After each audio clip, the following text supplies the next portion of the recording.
The Cruiserweight Division in WCW was easily one of the most exciting aspects of the company's programming back in the 90s. Paul Heyman and ECW showcased Cruiserweights and Luchadors before WCW, and even WCW itself had a light heavyweight championship long before their Nitro boom period, but Eric Bischoff should be given credit for giving his Cruiserweight roster a consistent spot on WCW programming, showcasing the Cruiserweights on a national and worldwide scale. The WCW Cruiserweight wrestlers were truly wild, presenting a style of fast and high-risk wrestling that many fans had never seen before. The Cruiserweights were, in essence, the workhorses of WCW Nitro.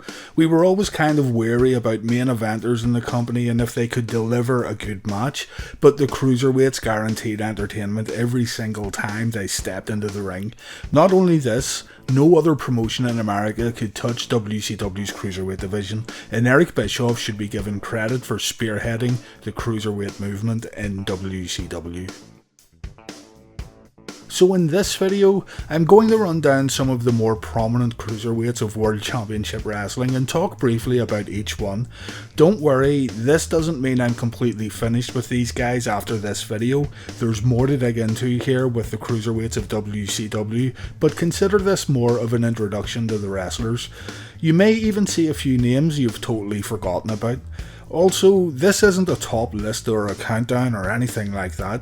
It's more of a showcase of the Cruiserweight division, and also, not every single Cruiserweight will be covered, but I'll be sure to mention some of the more memorable superstars of the division. One of the pioneers of Cruiserweight wrestling in WCW wasn't even a full-time member of the roster. Thanks to a working agreement with New Japan Pro Wrestling, the legendary Jushin Thunder Liger was able to show off his aerial abilities to United States wrestling audiences in WCW, many of whom had not been exposed to this type of wrestling before. Most notably, Jushin Liger worked with Brian Pillman in World Championship Wrestling, another man who should be given credit for his early work in light heavyweight wrestling.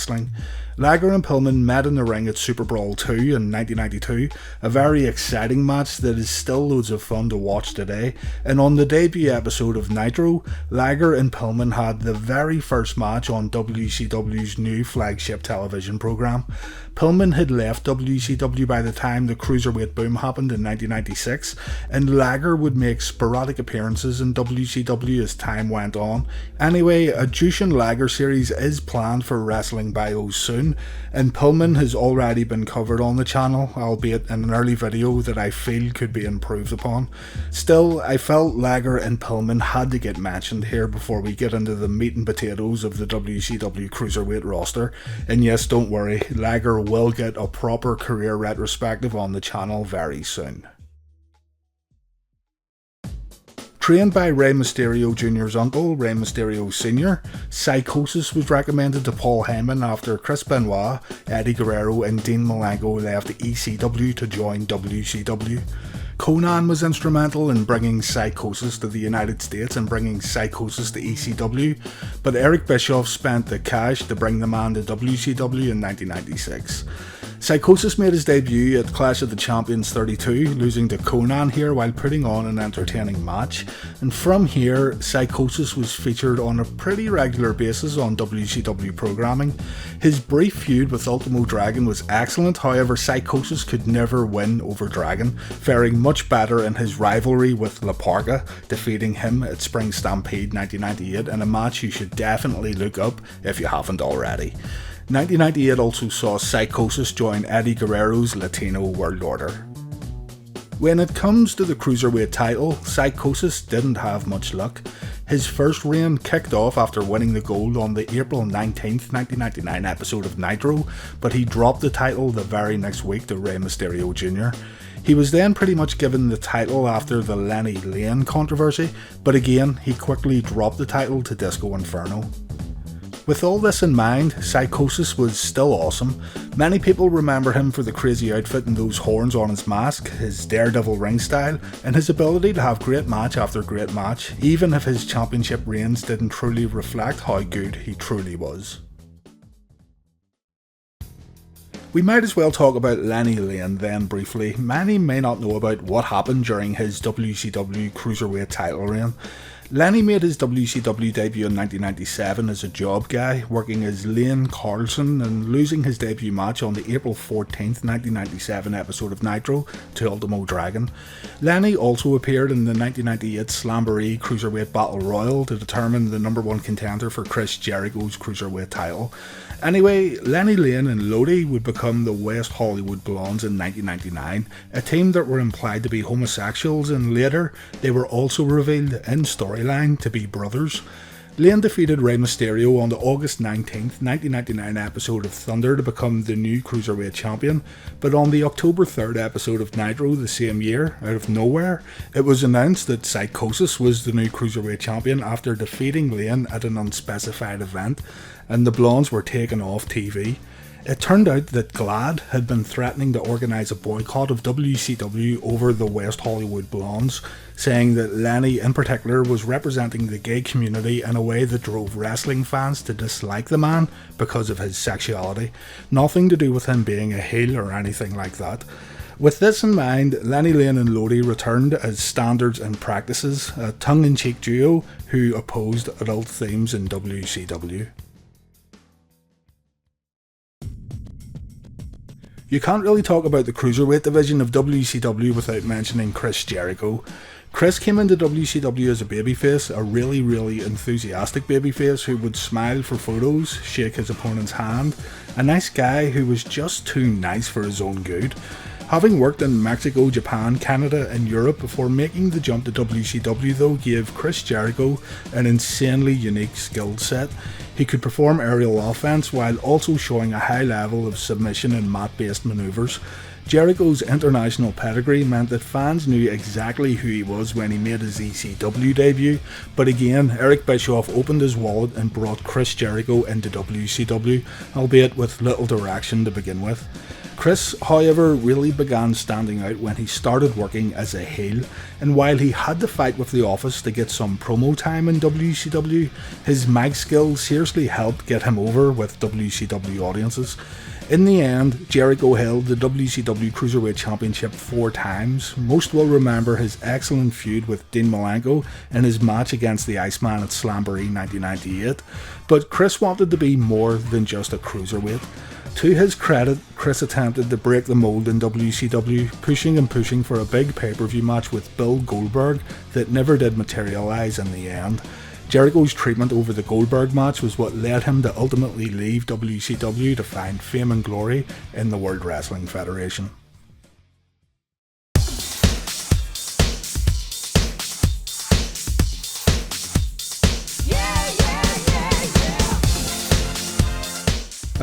Disco Inferno. I want to give Disco Inferno his own dedicated video in the future, along with other guys of the WCW Cruiserweight Division, but Disco is a name I've been wanting to cover for a while. Many people didn't like Disco Inferno, they hated the gimmick, they didn't like his smug demeanour. I'll probably get some comments about this statement, but I actually thought Disco Inferno was great. He went all in with the gimmick, he had some good matches, and I do feel that many people can't see past the gimmick when it comes to Disco Inferno. Disco did win the Cruiserweight Championship in October of 1999, however if you want some prime Disco Inferno silliness, check out his work against Alex Wright over the Television Championship, the two mocking each other with their dance moves and all that good stuff. In the later years, the two would actually become a tag team known as the Dancing Fools and later Boogie Nights. And if that isn't a license to print money, then I don't know what is. Disco also had some good matches with Perry Saturn over the TV title, but many will remember his loss to Jacqueline at Halloween Havoc 97 as a low point.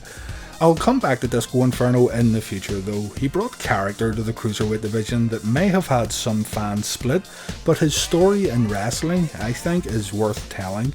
But I'll say this much. For those who bury Disco Inferno, watch any of his entrances in WCW and watch the audience dance along to his entrance music.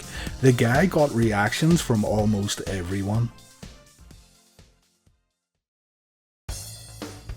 Juventud Guerrera was a cornerstone of the WCW Cruiserweight Division, and while his antics outside of the ring seemed to overshadow his work these days, Guerrera was simply breathtaking as a performer.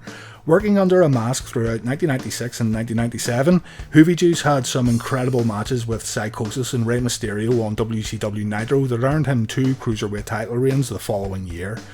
Juventud Guerrera defeated Ultimo Dragon on the very first episode of WCW Thunder to capture the title for the very first time.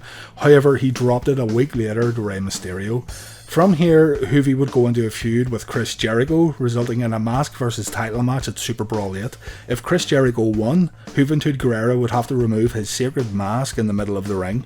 This is exactly what happened. Juve took his mask off at Super Brawl 8 right there on pay-per-view. Eric Bischoff had a thing for removing masks from luchadors, an act that has been seen as disrespectful among Mexican wrestlers for decades. But Eric just didn't seem to care, even if the Mexican superstars on his roster would protest. Anyway, now without his mask, Guerrera continued feuding with Chris Jericho, leading to Juve defeating the Ayatollah of Rock and Rolla at Road Wild 1998. The November 29th, 1999 episode of Nitro saw Juventud Guerrera defeat Jushin Thunder Liger to capture the IWGP Junior Heavyweight Championship after Guerrera smashed a tequila bottle over Liger's head. New Japan Pro Wrestling were not happy with how WCW booked Liger here. They knew nothing of the plans, and so Guerrera lost the championship back to Liger the following week. However, Guerrera didn't even step in the ring. Juventud Guerrera and Jerry Flynn were arrested for a DUI and missed Nitro that week, so Psychosis replaced Guerrera, losing the match and the title in the process. Anyway, Guerrera would capture the tag titles with Rey Mysterio Jr. and in October of 2000, Guerrera was released from WCW due to an incident in an Australian hotel where Juventud Guerrera attacked police officers who were trying to detain him. Rey Mysterio Jr. was another cornerstone of the WCW Cruiserweight Division, and just like Disco Inferno, I plan on covering his whole WCW run in the future. Lightning fast in the ring, innovative with his daredevil moveset, and proving time and time again that size means nothing, Rey Mysterio in many ways was the face of WCW's Cruiserweight Division, making his WCW TV debut at the 1996 Great American Bash in an incredible match with Dean Malenko.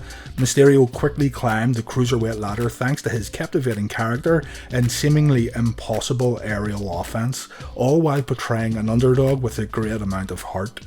Knowing they had a star on their hands here, WCW booked Rey to win the Cruiserweight Championship on the July 8th, 1996 episode of Nitro in another great match with Dean Malenko. Talking about Rey Mysterio's greatest matches and opponents in WCW is pretty pointless. It's no exaggeration that Rey had superb matches with every single person he stepped in the ring with, but many will point to his match with Eddie Guerrero at Halloween Havoc 1997. If you haven't seen this title versus mask match, trust me, it deserves the hype that it gets. Mysterio was another man forced to remove his mask in WCW, along with Juventud Guerrera and Psychosis. While part of the Latino World Order, Rey feuded with Scott Hall and Kevin Nash, leading to a match featuring Rey and Konnan taking on the Outsiders in a hair versus mask match. Miss Elizabeth's hair would be shaved if Konnan and Mysterio gained the victory. In the end though, the Outsiders won and Rey removed his mask live at Super Brawl 9. Rey was seriously upset about losing his mask. He didn't want to do it at all, but he felt he would rather lose the mask than lose his job. Who are you to doubt El Dandy? El Dandy was brought into WCW to perform as a low-tier mid-carder, definitely on the bottom end of the WCW Cruiserweight Division, but still, he is remembered mostly for the promo Bret Hart cut on him on Nitro in 1999. Bret said that Booker T was no contender for the US title, but El Dandy, on the other hand, was deserving of a title shot. Bret told Gene Okerlund that El Dandy was a true professional and a jam-up guy, and when Gene said that El Dandy was a cruiserweight wrestler, implying he wasn't fit to take on the Hitman, Bret said, "Who are you to doubt El Dandy? Because this guy's a serious professional." Well, let's talk about some... El Dandy never did win the WCW Cruiserweight title. He never did win many matches, to be fair, but again, who are you and who am I to doubt El Dandy? I'll say this much though, the guy had one of the most metal entrance themes in WCW, although it didn't really suit him.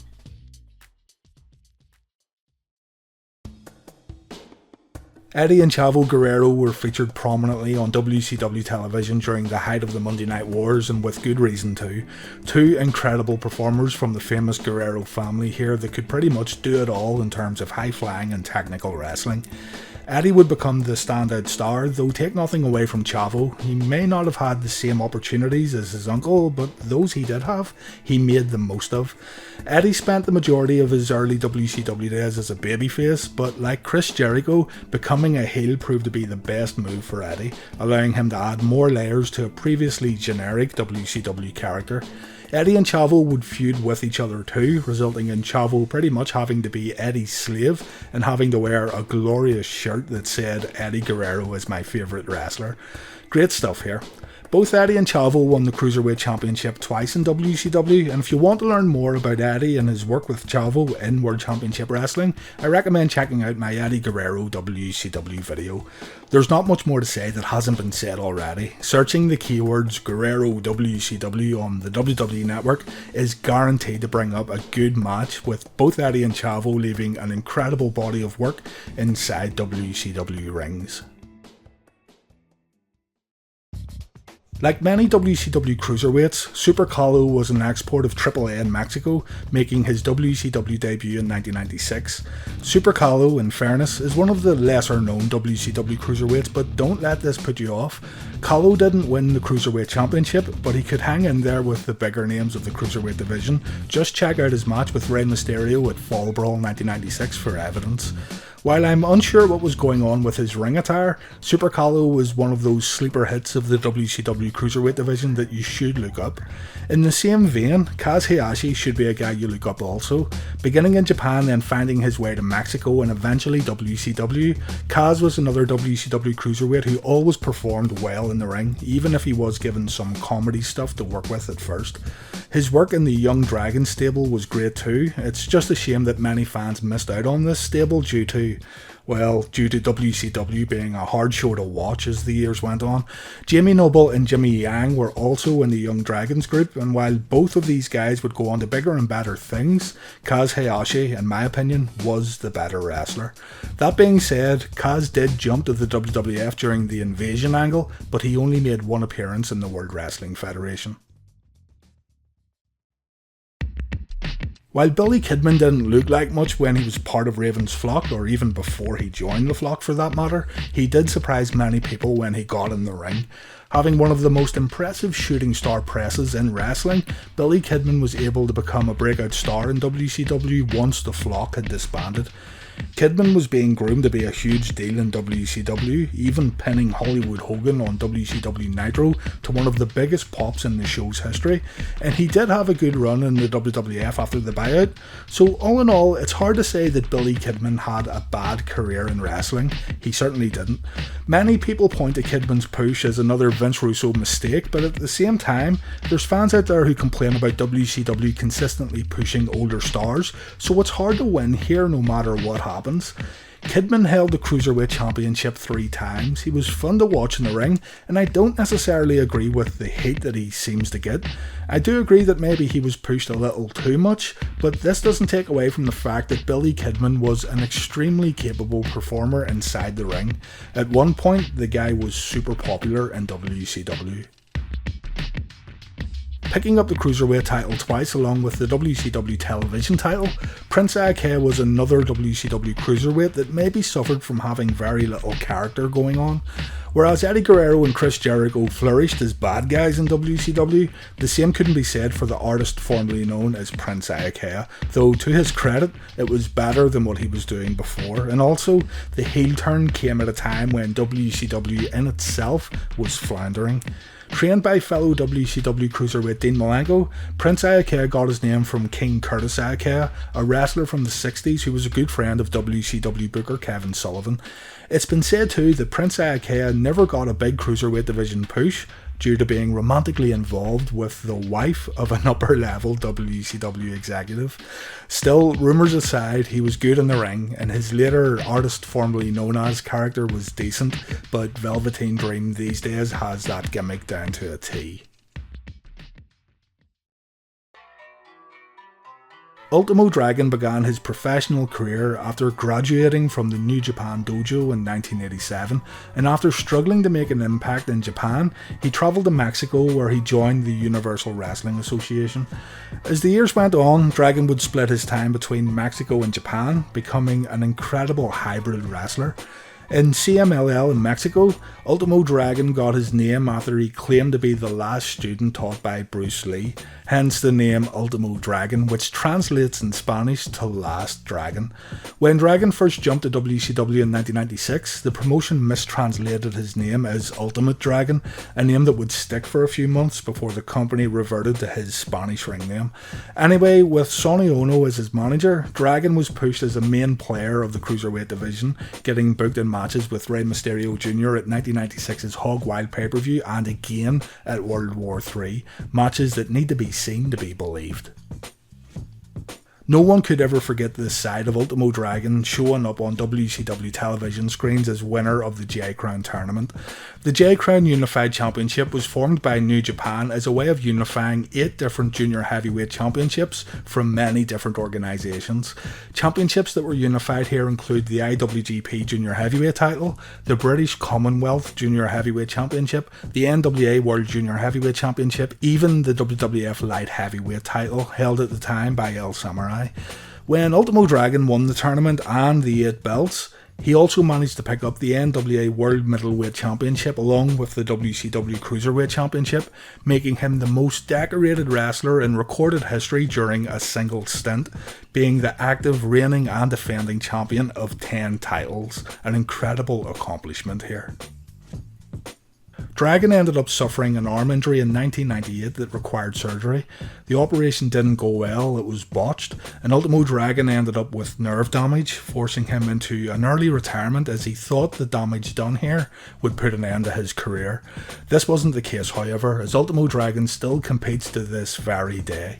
Many people think of Ultimo Dragon when they think of WCW Cruiserweight Wrestling, proving that the guy left his mark in the company. Das Wunderkind Alex Wright was another constant wrestler in WCW's Cruiserweight Division. Boy, people didn't know what to think of this one. Coming to the ring with some electronic dance music and showing off his dance moves during his entrance, many fans weren't too sure what was going on with this guy who was built as a huge German sensation, but Alex would go on to prove that he was more than competent in the ring. Alex had been working shows in Germany since he was 16 years old, so he was no slouch when it came to putting on decent matches. Did you know that during Triple H's pay-per-view debut in WCW and in America, he fell victim to Alex Wright? What makes this more jarring is that this match went down at Starrcade 1994 to be exact, and this was also Alex Wright's American pay-per-view debut too. So yeah, Alex Wright will always have that distinction. He beat Triple H in his pay-per-view debut. Thanks to the WCW and New Japan partnership, Alex Wright was able to work in New Japan's Best of the Super Juniors tournament in 1995 alongside Chris Benoit, Brian Pillman and Dean Malenko. Once the Cruiserweight Championship was established in WCW the following year, Alex was turned into a bad guy, resulting in a Cruiserweight Championship title win over Chris Jericho on the July 28th, 1997 edition of Nitro. After dropping the title, Alex went into Clash of the Champions 35 and defeated Ultimo Dragon for the TV Championship. So big wins here over guys like Triple H, Ultimo Dragon, Chris Jericho. He even beat Steve Regal too. Not bad at all for a guy who came out in luminous green trunks and a leather jacket, performing a little dance routine. Alex would join forces with Disco Inferno, and also he became the Berlin character in 1999 before once again tagging alongside Disco to end his WCW run. All in all, Alex Wright maybe didn't have the right look for a wrestler of the 90s. He wouldn't have been out of place in a boy band from the same era, but don't let the looks deceive you. Alex was able to have a good run with WCW and he is well remembered. Alex started his own wrestling promotion in Germany called New European Championship Wrestling in 2009. The chair-carrying La Parka has been a request on wrestling bios for a long time, and yes, I will get to the gimmick very soon. Many people saw La Parka for the very first time in WCW, standing out among his fellow cruiserweights thanks to his more comedic style of wrestling, but don't be fooled, La Parka was as good as they come. Nicknamed the chairman of WCW thanks to bringing a chair to the ring, playing air guitar with it, and of course using it as his weapon of choice, Parka is another name that loads of fans still remember fondly when thinking of WCW Cruiserweights. Many will also remember Diamond Dallas Page dressing up as Parka and dropping Macho Man Randy Savage with a diamond cutter, and although the segment didn't feature Parka himself, it still led to a match pitting Parka against Randy Savage weeks later. Savage won the match though, but it was one of the more memorable WCW angles at the time. While Parka was oddly not featured on many WCW pay-per-views, he was consistently featured on Nitro. His early matches against guys like Juventud Guerrera and Psychosis are loads of fun to watch and still hold up incredibly well today. Parka then remains a favourite of the WCW Cruiserweight Division, and with good reason too. He was incredibly entertaining. Without getting into it too much, there's a long story about the Parka gimmick and its uses in Mexico, in particular the introduction of a new Parka in AAA while the original was making waves in WCW. It's a bit much to get into right now, so we'll save it for the future. This video was going on a little longer than I expected, so I'll wrap it up with one more Cruiserweight, then we can have some honourable mentions to finish things off. We should end with one of the greats, and while the argument of the greatest ever WCW Cruiserweight would be sure to give a wide range of different viewpoints, Dean Malenko should be a name considered for the top spot. Dean was a ring general who admittedly maybe lacked in other areas, mainly his promos. However, WCW got around this by presenting Dean Malenko as the Iceman, a cold and calculating pro wrestler, the man of 1,000 holds, a no-nonsense, hard-hitting superstar who had the science of pro wrestling down to a fine art. While maybe not as flashy as other cruiserweights, Dean brought a certain legitimacy to the WCW Cruiserweight Division that the other guys maybe struggled to bring to the table. And what's more, Dean could hang in there with every high flyer put in front of him. A 4-time Cruiserweight champion who had an extremely entertaining rivalry with Chris Jericho and must-see matches with Chris Benoit and Eddie Guerrero, Dean's accomplishments and how he carried himself earned him a spot in the legendary Four Horsemen faction, and later Dean would also try to break new ground with the Revolution group in 1998. If you want to learn more about Dean's time in WCW, you can check out my dedicated Dean Malenko video. Okay, so honourable mentions. I know that many comments will come flying in about how I didn't talk about certain guys and all that, but we can leave it open for a possible part 2. I know every cruiserweight hasn't been covered here, nor have the bigger storylines that drew fans into cruiserweight performances, but there's always time to revisit this topic. Anyway, a few more names then. Hector Garza had a great run in CMLL and AAA, and while he did have good matches in WCW, he was kept on the lower end of the Cruiserweight division.